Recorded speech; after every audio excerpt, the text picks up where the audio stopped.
എനിക്ക് എല്ലാമായ എൻ്റെ പ്രിയപ്പെട്ടവർ, യഥാർത്ഥത്തിൽ ഞാൻ ഈ സ്വീകരണം ഏറ്റുവാങ്ങി ഈ ഹോളിലേക്ക് കടക്കുമ്പോൾ ഞാൻ കരയാതിരിക്കാൻ ഒരുപാട് പാടുപെട്ടു. കാരണം കഴിഞ്ഞ 4 നൂറ്റാണ്ട് കാലമായി എന്നെ നടത്തുന്ന ഇന്ധനവും എൻ്റെ ഊർജവും എൻ്റെ എല്ലാം നിങ്ങളാണ്.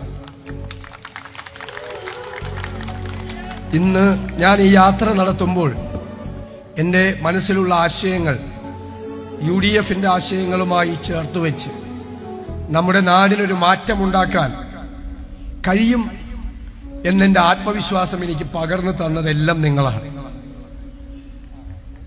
ഞാൻ ഒന്നുമല്ലാതെ രാഷ്ട്രീയത്തിൽ നിൽക്കുന്ന സമയത്തും നിങ്ങളുടെ പ്രിയപ്പെട്ട കുടുംബത്തിലെ ഒരു അംഗമായി നിങ്ങൾ എന്നെ വാത്സല്യത്തോടുകൂടി ചേർത്ത് പിടിച്ചിട്ടുണ്ട്. എവിടെ പോയാലും ഞാൻ കരയ്ക്ക് പിടിച്ചിട്ട മീനിനെ പോലെയാണ്. എനിക്ക് അവസാനം ഇവിടെ എത്തണം. നിങ്ങളുടെ സ്നേഹത്തിന്റെ വാത്സല്യത്തിന്റെ തണലിൽ വളർന്നു വന്ന ഒരാളാണ് ഞാൻ രാഷ്ട്രീയത്തിൽ. അതുകൊണ്ട് ഈ യാത്ര വളരെ നിർണായകമായ കേരള രാഷ്ട്രീയത്തിൽ വലിയ മാറ്റങ്ങൾ ഉണ്ടാക്കേണ്ട ഈ യാത്രയുമായി ഞാൻ ഇവിടെ വരുമ്പോൾ ഞാൻ വീണ്ടും നിങ്ങൾ എനിക്ക് നൽകുന്ന ഈ മുഴുവൻ പിന്തുണയുമായിട്ടാണ് ഞാൻ വീണ്ടും യാത്ര തുടരുന്നത്.